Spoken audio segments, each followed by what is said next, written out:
The room was full of voices, loud with the sound of soldiers preparing for war. Screens glowed with maps of space, red marks showing enemy fleets moving closer. The air smelled of metal, oil, and fear. At the far corner of the war briefing room sat a man who didn't seem to belong there. He was not in shining armor or a new uniform. His jacket was old, worn from years of use. His hair was short but untidy, and there was a scar that disappeared. Under his collar, his name was Ethan Cole, but most people in the room only knew him as the useless human the military once threw away. Around him, alien officers stood in groups, whispering in low voices. Some glanced at him and laughed quietly. Few didn't even bother hiding their smirks. The story was well known years ago. Ethan had been in military training. He had failed almost every test. The final report called him unfit for service and a liability in combat. The words still stuck to him like a shadow he could never escape. The aliens thought humans were unpredictable. But Ethan had been predictable. Predictably weak. He sat with his hands on the table, eyes fixed on the large display in front of the room. He didn't say a word, didn't even blink much. One alien in the room, a tall officer with dark green skin and cold eyes, kept glancing at him. The officer's face showed something strange, not mockery, but caution, as if he knew something the others didn't. The commander of the fleet began the briefing, his voice deep and serious. The enemy is approaching Sector 12. We have 7 days before they breach our outer defenses. Every available soldier will be deployed, every mind, every weapon. His eyes moved around the room, but when they landed on Ethan, there was a slight pause. Ethan didn't look away. He met the commander's gaze with calm, almost bored eyes. The commander's jaw tightened, and he quickly moved on. No one else noticed the small exchange, but the green-skinned officer did. His gaze stayed locked on Ethan. When the meeting ended, most officers left in groups talking about battle plans and troop movements. Ethan stayed seated, as if waiting for something. Slowly, the green-skinned officer walked toward him. "You're Ethan Cole," the alien said, his voice low. "That's what it says on the file," Ethan replied without looking up. "They called you here for a reason," the officer said. "Do you know why?" Ethan's lips curved into the faintest smile. "I do." At that moment, a small, sealed metal case was dropped onto the table in front of him by a silent aide. The case was old but strong, with black warning marks painted. On it, the top was stamped with a single line of text, "Use only if civilization is at risk." Some of the younger officers passing by stopped for a second, staring at the case. One of them whispered, "That's a black file." The words made a ripple in the room. Everyone knew the black files were not normal orders or plans. They were banned strategies. Ideas so dangerous that the Galactic Council had locked them away. Ethan rested one hand on the case and looked at the green-skinned officer. "You should leave now," he said quietly. "Why?" the officer asked. "Because once I open this," Ethan said, his voice calm but cold, "things will not go back to the way they were." The officer studied him for a moment longer, then walked away without another word. Ethan's fingers tapped the surface of the case as if feeling the weight of it. Around him, the voices of the briefing room faded. It was just him, the case, and the faint hum of the lights above. For years, they had called him useless. For years, he had been nothing but a story told to mock human weakness. Now, in the middle of the greatest war the galaxy had seen in centuries, they had called him back, not to fight as a soldier, not to command a small unit, but to open a file that no one else dared to touch. Ethan sat back in his chair, eyes narrowing. Somewhere beyond the stars, an enemy fleet was getting closer, every second. They thought this war would be decided by numbers, by ships, by weapons. But Ethan knew better. Wars were decided by something far more dangerous, the mind willing to do what others would never even imagine, and he had been imagining for a very, very long time.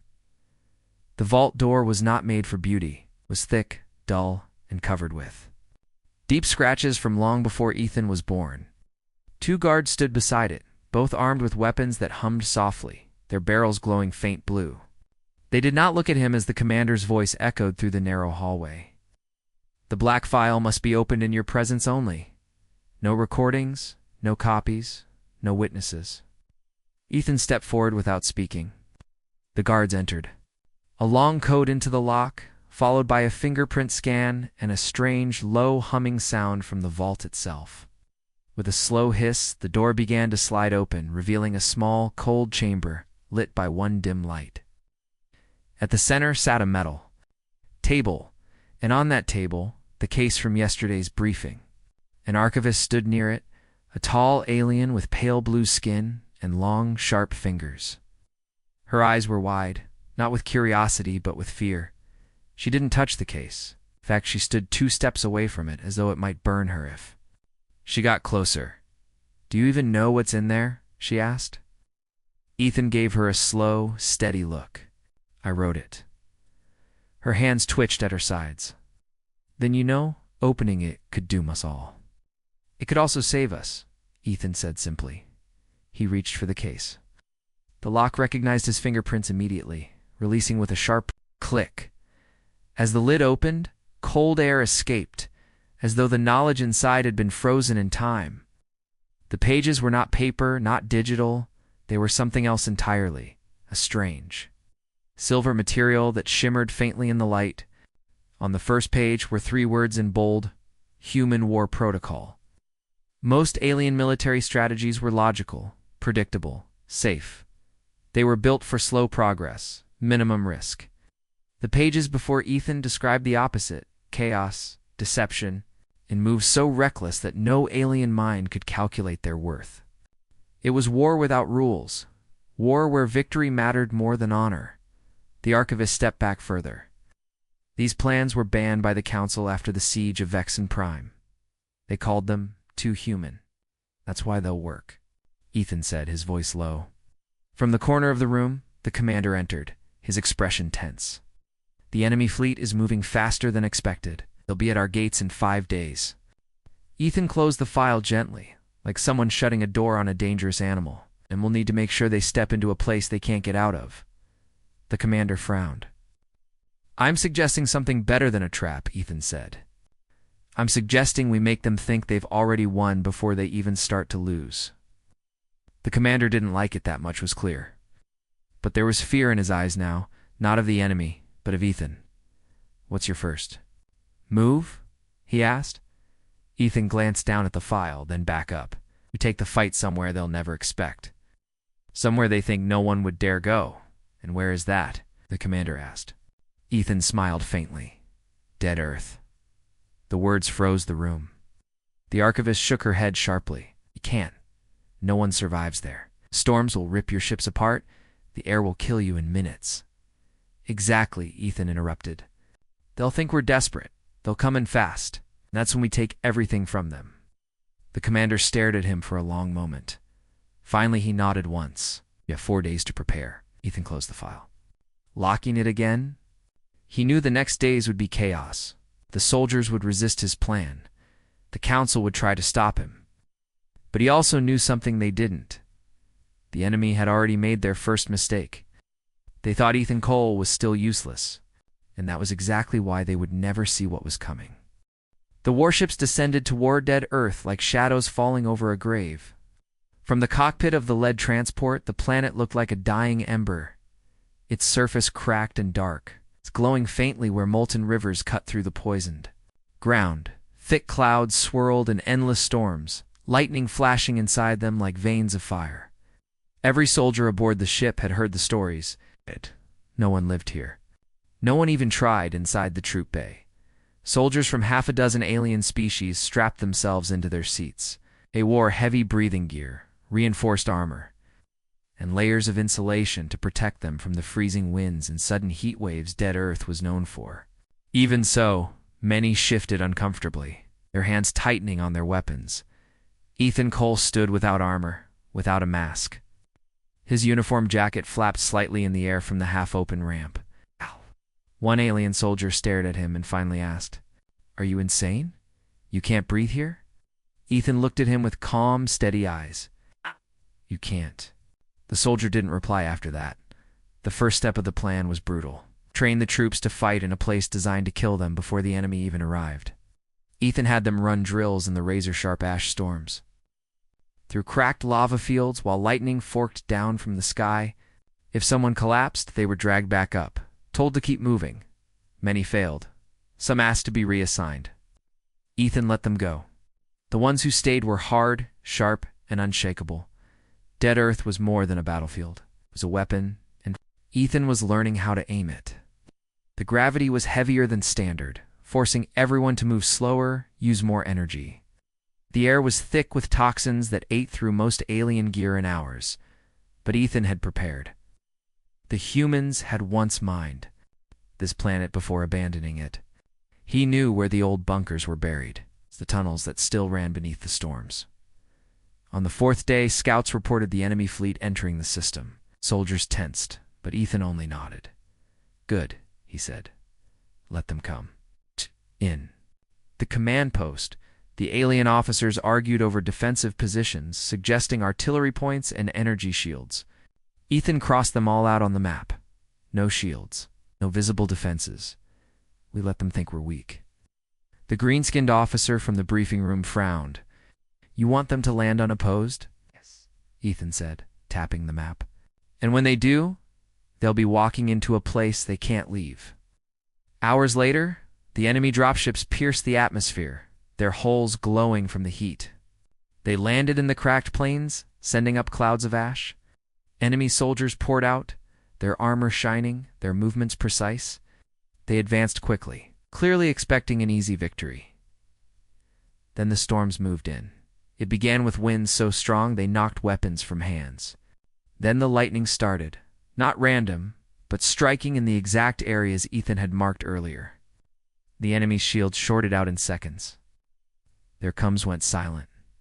From the ashen shadows, Ethan's troops emerged, moving low and fast, their armor already coated in black dust. They struck quickly and vanished again, forcing the enemy to chase them deeper into the storm. Every step took them closer to the hidden pits, the collapsing tunnels, the mines buried decades ago. From his vantage point on a ridge, Ethan watched it all unfold. The green-skinned officer approached, pulling down his mask briefly. "This is working. But how are you breathing?" Ethan looked at the storm around him, unbothered. "I grew up here," he said simply. "The air stopped hurting a long time ago."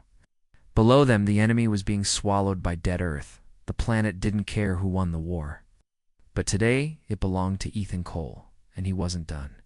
Yet, the enemy flagship hung in orbit above dead Earth, like a black blade against the stars. From a distance, it looked untouchable, 3 kilometers long, covered in heavy armor, with enough weapons to tear through a fleet in minutes. The enemy commanders inside were already celebrating, convinced the ground battle was only a matter of time. They didn't know the storm below was not chaos. It was design in the shadows of dead Earth's broken canyons. Ethan Cole stood beside a small team of human and alien soldiers. They weren't armed like regular troops. Their gear was dark, silent, and fitted with tools instead of rifles. On the ground before them was a narrow launch tube, its mouth hidden under layers of ash. A soldier glanced at Ethan. "You're really going to try this? That's their flagship? No one gets near it without being torn apart." Ethan didn't answer right away. He checked the device in his hand, a black control pad with a single red switch. "That's what they think," he said finally. Moments later, the launch tube fired. The stealth pod shot upward, vanishing into the storm. Clouds. The enemy fleet's sensors swept the skies. The pods were coated in the same dust as dead Earth storms, invisible to scanners. The pods drifted past smaller escort ships and latched onto the flagship's underside with silent magnetic locks. Inside the flagship's command deck, alarms didn't ring.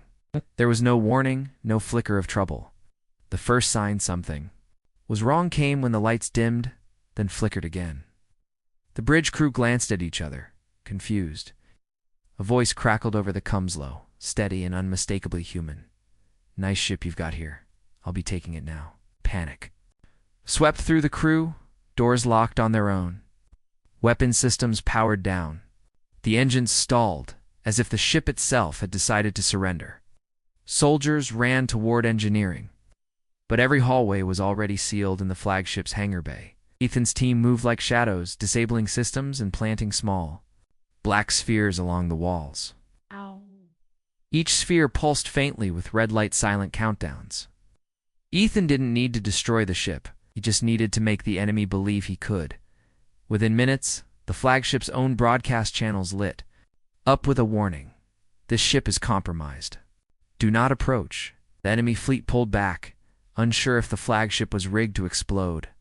On the ground below, the alien officers in Ethan's command post watched in disbelief as the massive warship drifted powerless in orbit.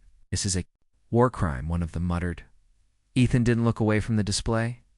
No, this is a warning. Shadow moved at the edge of the command post. One of Ethan's own soldiers stepped forward and suddenly drew a hidden blade. The strike was fast aimed at Ethan's throat. But Ethan moved faster, catching the soldier's wrist and twisting it until the weapon clattered to the floor. Without a word, he slammed the soldier to the ground. The green-skinned officer pulled the attacker's mask away. A spy, he said.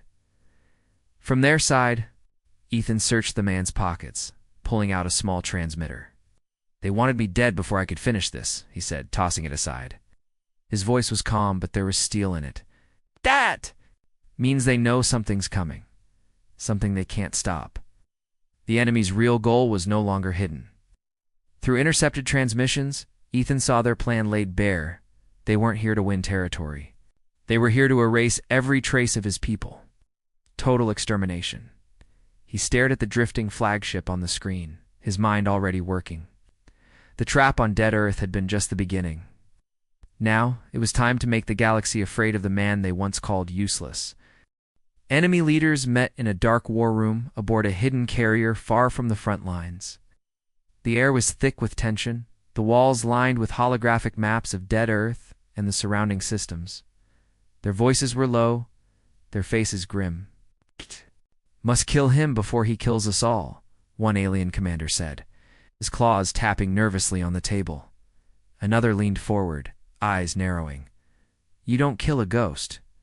No one argued. Ethan Cole had become more than a problem he was. A shadow in their war, striking where he shouldn't be able to, disappearing before anyone could react. The loss of their flagship without a single shot fired had shaken the entire fleet. Even their best soldiers hesitated now, their discipline fraying. On dead Earth, Ethan was already moving. He had abandoned static defenses and heavy fortifications. Instead, his forces struck in quick bursts, hit unrolled raids that left enemy convoys burning in the ash. Fuel depots exploded without warning. Supply ships vanished into the storms and were never seen again. Each attack was different, unpredictable, impossible for alien tacticians to counter in the command post. Alien officers, once confident in their superior technology, now avoided speaking too loudly around Ethan. They had started to realize that his way of war had no safe distance, place beyond his reach. They called him Commander now. But not with respect alone, there was fear in the title. One night, the green-skinned officer approached him as Ethan studied maps in the dim light of the bunker. Your tactics, they're effective, the officer said, but they're also... He hesitated, searching for the word. Brutal. Ethan didn't look up. The enemy doesn't stop because you're gentle. You're not just winning battles, the officer said quietly. You're breaking them. That's the point, Ethan replied. Rumors began to spread among the troops about Ethan's years in exile. Some said he had trained with outlaw human war clans, groups banned from civilized space for their ruthlessness.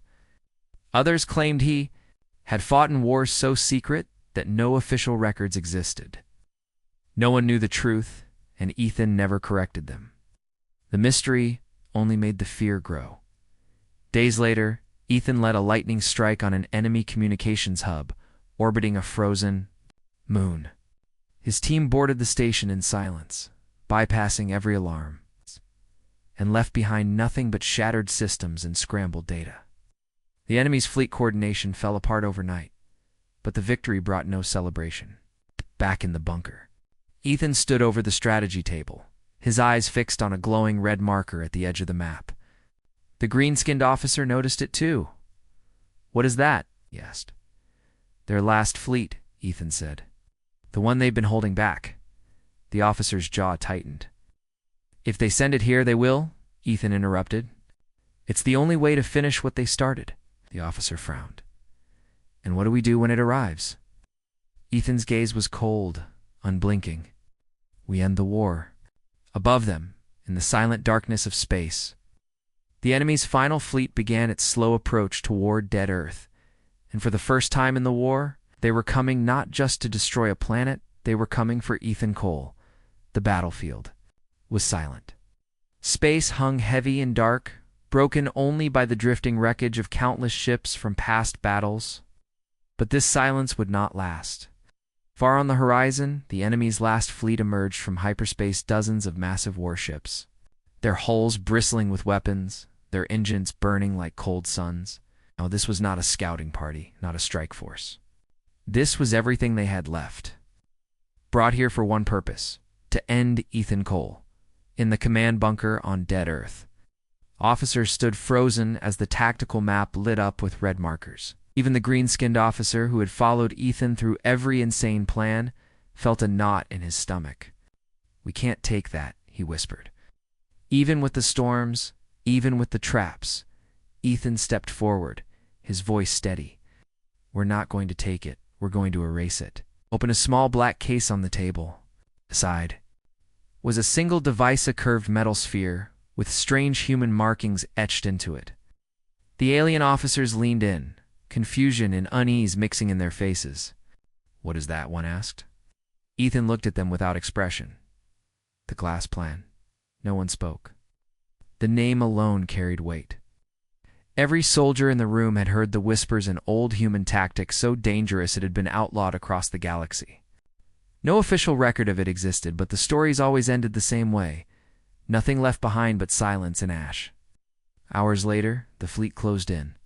The storms on dead Earth rose like living things, twisting and boiling as if the planet itself was resisting the invasion. Hidden in those storms were the weapons Ethan had planted over the past months, massive ion charges buried in the ground, sensor jammers disguised as scrap, and traps that could turn the planet's own magnetic field into a weapon. From his position on a ridge overlooking the plains, Ethan watched the first enemy dropships descend. Then, with a single press of the control pad, he began. Lightning ripped across the skies, drawn unnaturally toward the enemy craft. Their shields overloaded instantly. The ground beneath their landing zones collapsed into deep sinkholes lined with explosives. Tire formations vanished in seconds. But that was only the opening move. Above, the enemy warships adjusted their orbits to provide fire support. When the glass plan triggered, Ethan's stealth drones, hidden on drifting wreckage in orbit for weeks, came to life. They latched onto enemy hulls and detonated electromagnetic charges, blinding targeting systems and forcing ships to fire blindly. The fleet tried to pull back, but their retreat paths had already been mined with gravity traps. One by one, the massive warships fell toward dead Earth's surface, swallowed by the storms. In less than an hour, the enemy's final fleet was gone. No survivors, no transmissions. Only wreckage spinning slowly in the dark. Inside the command bunker, silence reigned. The officers looked at the map, now clear of red markers for the first time in the war. "It's over," someone whispered. Ethan didn't answer. He walked to the black case, removed the control device, and placed it on the table. Then he lit it with a plasma torch until it was nothing but molten slag. The green-skinned officer stepped closer. "Why destroy it? You could have Ethan cut him off. Some things should only be used once." He died. Into the storms of dead Earth, the wind tearing at his jacket. Behind him, the galaxy would speak his name with a mixture of fear and awe. He had been thrown away once, called useless by the very military that now owed its survival to him. As he disappeared into the black clouds, one truth settled over everyone who had seen what he had done: you only call Ethan Cole useless once.